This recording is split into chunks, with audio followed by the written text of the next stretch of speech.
မိတ်ဆွေများအားလုံးစိတ်ပြေကြရလားဗျစိတ်ကြမ်းမာရေးတွေဒီနေ့ပထမဆုံးအပိုင်းမှာကျွန်တော်တို့အတူတူဖြည့်ရှင်းကြမယ်မေးခွန်းတစ်ခုရှိပါတယ်အဲ့ဒါကတော့ငါခုခံစားနေရတာရိုးရိုးပြင်းတာလားဒါမှမဟုတ်စိတ်တက်ကြတာများဖြစ်နေပြီလားဆိုတဲ့အချက်ပါတခါတလေအဲ့ရတွေကမထချင်တာမလုပ်တစ်ခုကိုလုံးဝမလုပ်ချင်တာမျိုးတွေအများကြီးခံစားမှုတွေမဟုတ်ပါတယ်ကျွန်တော်တို့အားလုံးလည်းဒီလိုပဲခံစားရတာဒါပေမဲ့ဒီခံစားချက်နှစ်ခုကြားမှာမတူညီတဲ့နယ်နိမိတ်တွေရှိနေတယ်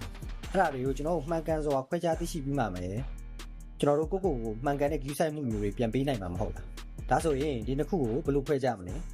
ဘာတွေကအဓိကကွာခြားချက်လဲဆိုတာအတူတူနားဆင်ရင်လေ့လာလိုက်အောင်ဗျာ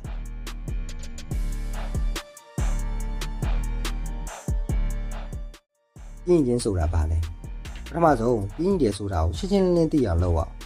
ပြင်းချင်းဆိုတာကတခုခုလုပ်ဖို့ဆက်ရထက်တန်မှုခဏတာမရှိတာကိုဆိုလိုတာကျွန်တော်တို့မှာစွမ်းရင်ပြေးဝရှိပြီမဲ့အဲ့ဒီစွမ်းရင်ကိုအသုံးချချင်တာမျိုးပေါ့ဥပမာအိမ်တိုင်းရှိလောက်ရမယ်ဒါမှမဟုတ်မိခိုင်းတာလုပ်ဖို့ရှိရဲဆိုတာသိပြီမဲ့ဒီစေပါဒီနေ့နားအောင်မဆိုပြီးဖုန်းသုံးတာရုပ်ရှင်ကြည့်တာမျိုးလုပ်နေတာဟာပြင်းချင်းပဲဒီလိုပြင်းနေတဲ့အချိန်မှာတော့မှကျွန်တော်တို့ကတခြားစိတ်ဝင်စားစရာအရာတွေကိုလုပ်နိုင်ပါသေးတယ်ငွေချင်းနဲ့လက်ဖေးဆိုင်ထိုင်ပြီးစကားပြောတာကိုကြိုက်ဆုံးဇက်လန်းတွေကြည့်တာဂိမ်းအသစ်တွေစမ်းစော့ကြည့်တာမျိုးကပျော်ရွှင်စီတော့မယ်ပြင်းချင်းကယာယီဖြစ်တတ်ပြီးများသောအားဖြင့်ကောင်းမွန်တဲ့အိပ်စက်မှုဒါမှမဟုတ်ကိုကြိုက်တဲ့အရာတစ်ခုကိုလုပ်လိုက်တာနဲ့ပြန်လည်ကောင်းမွန်လာတယ်ဆိုတာကိုကျွန်တော်တို့သတိထားကြည့်မိရင်သိနိုင်တယ်ဒါဟာဖြစ်လေဖြစ်တာရှိတဲ့လူတဘာဝရဲ့တစ်စိတ်တစ်ပိုင်းပါပ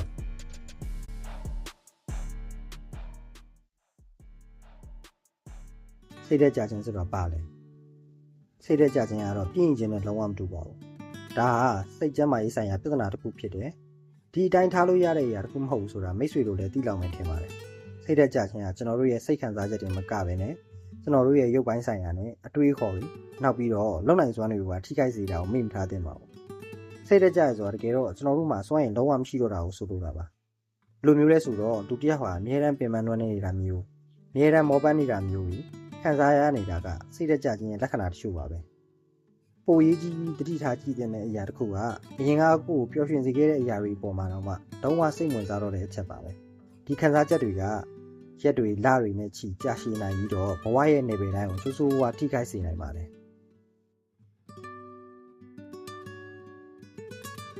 ဒါဆိုရင်ကိုခံစားနေရတာကဘာလဲဆိုတာရှင်းရှင်းလင်းလင်းသိနိုင်ဖို့အဓိကခွဲခြားချက်၅ချက်ကိုကျွန်တော်ရှာဖွေထားတာရှိရယ်စဉ်းစားပြီးတော့ကိုစက်စစ်ကြည့်စေချင်ပါတယ်ဟုတ်ပြီအဲ့ဆိုရင်ဘာတွေလဲကြည့်လိုက်ရအောင်နံပါတ်1ခံစားချက်ရဲ့ကြာမြင့်ချိန်နဲ့ပြင်းထန်မှုပြင်းတာကအရာကြီးဖြစ်တဲ့သဘောတဘာဝတရက်နှစ်ရက်ကအများဆုံးပဲစိတ်တက်ကြခြင်းမှာတော့နှစ်ပတ်ထပ်ပူကြတတ်တယ်နေ့တိုင်းနေ့ပါဖြစ်ပေါ်ပြီးတော့ဘဝတစ်ခုလုံးကိုထိခိုက်စေနိုင်တယ်နံပါတ်2ပျော်ရွှင်မှုကိုခံစားနိုင်စွာပြင်းခြင်းမှာတချို့ကအလုပ်ကိုမလုပ်ချင်ပေမဲ့တခြားပျော်ဖို့ကောင်းတဲ့အရာတွေမှာပျော်ရွှင်ရနိုင်တယ်စိတ်တက်ကြခြင်းမှာဘယ်အရာကမှပျော်ရွှင်မှုမပေးတော့အကြိုက်ဆုံးရုပ်ရှင်အကြိုက်ဆုံးစားစာတွေတောင်မှလုံးဝစိတ်ဝင်စားတော့နံပါတ်3စွမ်းရင်ပမာဏပြင်းခြင်းကခွန်အားတွေစွမ်းရင်တွေရှိပေမဲ့အသုံးမချချင်တာမျိုးစိတ်တက်ကြခြင်းမှာအမြဲလိုပင်ပန်းနှွမ်းနေနေတာအနားယူလဲလုံးဝမတက်တာလားနံပါတ်4ပြစ်တင်ခြင်းပြင်းနေတာကိုလိုရက်ကိုနောက်နာရနိုင်ပြီမယ်ကိုအပြစ်တင်တာမျိုးတဲ့တမုံထားတာမျိုးတွေလုံးဝမရှိဘူးစိတ်တက်ကြခြင်းကြတော့ကိုအပြစ်တင်တာတုံးကြဘူးလို့ခံစားရတာလူများရင်လည်းနှိုင်းရှင်တာမိမိကိုတန်မိုးမထားတာစတဲ့အတွေးတွေကခေါင်းထဲမှာအမြဲတမ်းရှိနောက်ထပ်နံပါတ်5ချက်အိပ်စက်မှုနဲ့အစားအသောက်ပြောင်းနေခြင်းပြင်းခြင်းကပုံမှန်ပြန်ဖြစ်နိုင်တယ်အချိန်သိမ့်မြူရစိတ်တက်ကြခြင်းမှာကကျတော့အိတ်မပြောတာဒါမဟုတ်ပုတ်အိတ်ဖြစ်တာစားခြင်းစိတ်လုံးဝမရှိတာအဲ့လိုမဟုတ်ပဲအရန်စားမိတာမျိုးတွေတိတိတာပြောင်းနေသွားတယ်ဟုတ်ကဲ့အပေါ်အချက်တွေနားထောင်ရင်းနဲ့ကိုစစ်ဆေးပြီးပြီလို့ယူဆလိုက်ပါမယ်ခင်ဗျဒီတော့အဓိကကွာခြားချက်ကိုပြန်ချုပ်ရရင်ပြင်းတာကငါဒီလုပ်ကိုမလုပ်ချင်ဘူးပိုစိတ်ဝင်စားစရာကောင်းတဲ့အရာကိုလုပ်ချင်တယ်ဆိုတဲ့ခံစားချက်စိတ်တက်ကြတာခါကျတော့ငါဘာတစ်ခုမှမလုပ်ချင်ဘူးဘာအောင်မှလည်းစိတ်ဝင်စားတော့ဘူးလုပ်ဖို့လည်းအားမရှိတော့ဘူးဆိုတဲ့ခံစားချက်ဖြစ်နေတယ်မိတ်ဆွေတင်ကရိုးပြင်းတာထပ်ပို့ပြီးတော့ကိုကြိုက်ဆုံးຢာတွေတောင်မ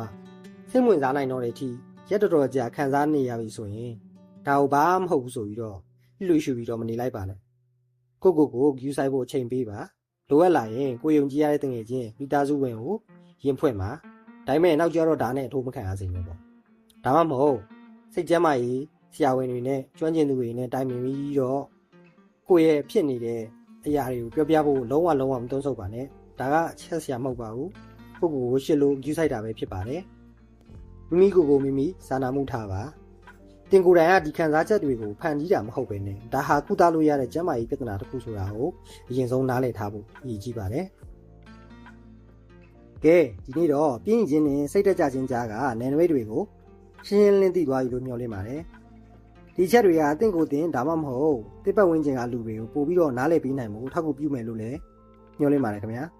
ဒီကြောင့်လည်းပတ်သက်ပြီးတော့မိတ်ဆွေရဲ့အတွေ့အကြုံဒါမှမဟုတ်မိကုန်းတွေရှိခဲ့ရင်ကျွန်တော်တို့ကို comment မှာပြဝေပေးဖို့လည်းထပ်မံပြီးတော့ဖိတ်ခေါ်ပါတယ်စောင့်ကြည့်နားဆင်ပေးကြတဲ့အတွက်အားလုံးကျေးဇူးတင်ပါတယ်မိတ်ဆွေများအားလုံးကိုစိတ်နှဖျားအေးချမ်းကြပါစေခင်ဗျာ